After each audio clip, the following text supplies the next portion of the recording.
Saya Juan dengan NIM 80 2021 032.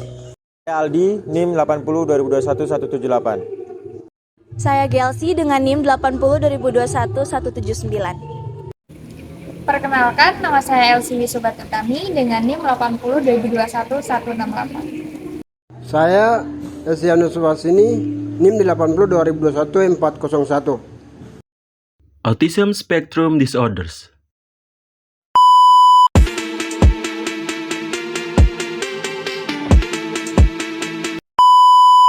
Penggunaan istilah autis sering digunakan secara remeh sebagai lelucon untuk orang-orang yang terkesan antisosial.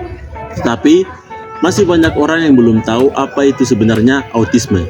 Ketidakpahaman tersebut tentunya dapat dimengerti karena autisme sendiri tidak sesederhana itu. Apakah autisme ini orang yang keterbelakangan mental atau orang yang kurang bergaul? Nah, sebenarnya autisme itu lebih dari itu. Untuk lebih paham lagi, mari kita simak dalam video ini.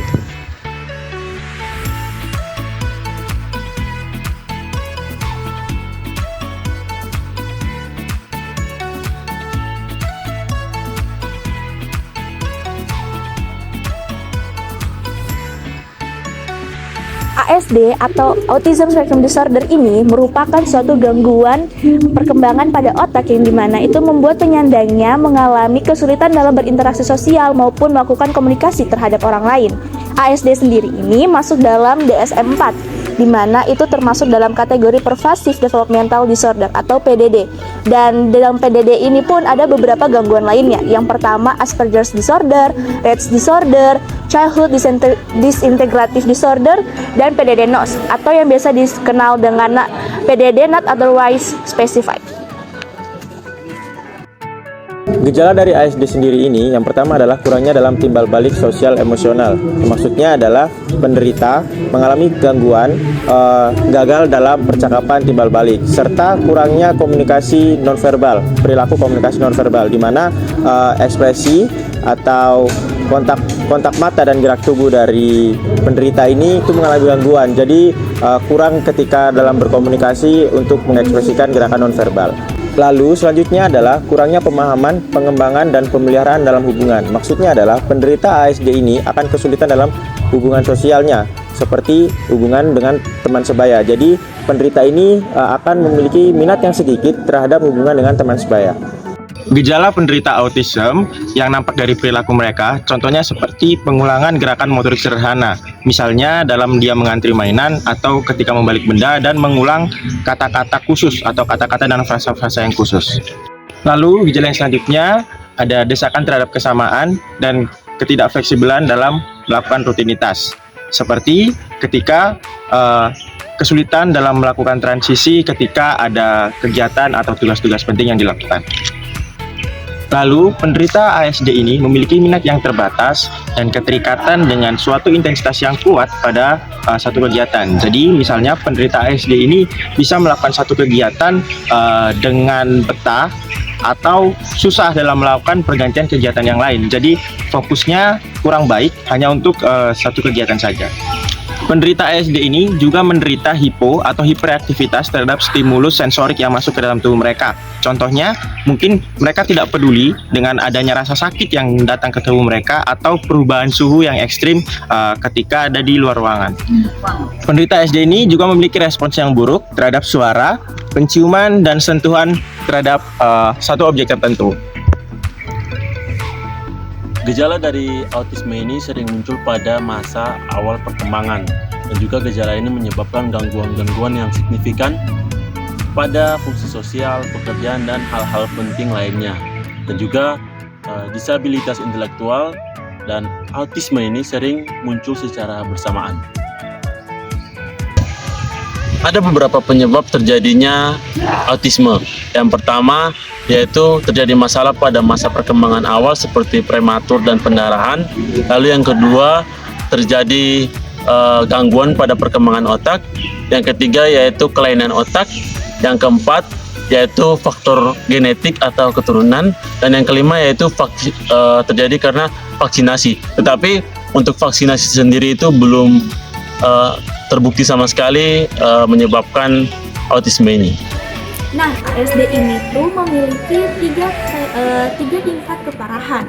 Yang pertama adalah level 3, yaitu requiring very substantial support, di mana individu yang berada pada tingkatan ini memiliki defisit yang parah sehingga membuat komunikasi keterampilan verbal maupun non-verbalnya itu sangat sulit.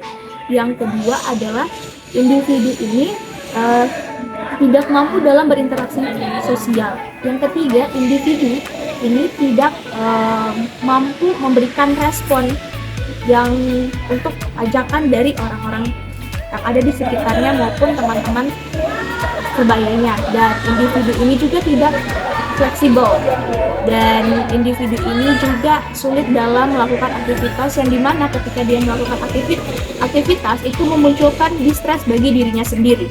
Individu pun juga memiliki perilaku terbatas dan repetitif. Yang kedua adalah level kedua, yang dimana sering disebut juga requiring substantial support, dimana individu yang berada pada level ini itu memiliki tingkat keparahan lebih ringan dibandingkan dengan individu yang berada pada tingkat ketiga.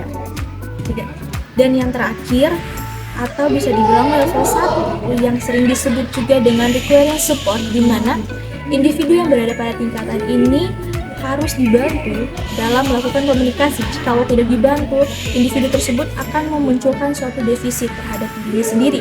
Individu pun sulit dalam melakukan interaksi sosial, dan individu pun memiliki minat yang sangat minim terhadap memberikan respon kepada teman-teman sebayanya maupun orang di sekitarnya.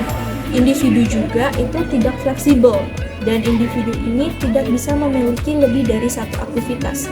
Karena jikalau individu ini memiliki lebih dari satu aktivitas, itu membuat dirinya kesusahan atau kesulitan. Oke, kita masuk pada perawatan psikososial. Nah, pendekatan psikodinamika awal percaya bahwa ASD itu disebabkan oleh pola asuh yang salah dan fokus pada pengembangan ego. Pendekatan terbaru menunjukkan bahwa pendekatan perilaku yang membantu untuk mengembangkan keterampilan dan perilaku untuk mengatasi masalah itu lebih efektif. Nah, menunjukkan bahwa orangnya ASD itu dapat belajar dan mampu mengembangkan keterampilan yang belum mereka miliki. Oke, kita masuk pada perawatan neurologis. Nah, pengobatan menggunakan farmakologis ini digunakan untuk mengurangi agitasi dengan beberapa obat yang membantu untuk mengendalikan gejala. Namun, karena ASD ini bersifat kompleks, dapat memiliki berbagai defisit dan tidak ada satu obat pun yang cocok untuk semua individu dengan gangguan ini. Dalam mengintegrasikan perawatan. Nah, intervensi dini memberikan harapan besar untuk perubahan signifikan pada gejala inti ASD. Nah, untuk anak-anak, pendidikan khusus dan dukungan psikologis dalam bidang komunikasi dan sosiologi penting. Nah, terapi perilaku telah terbukti memberikan manfaat. Dengan beberapa kasus memerlukan bantuan farmakologis. Nah, dukungan kepada orang tua juga sangat penting karena tuntutan dan stres yang terkait dengan merawat anak dengan ASD. Autisme merupakan kondisi seumur hidup. Namun, hal ini bukan berarti penyandang autisme harus sengsara seumur hidupnya.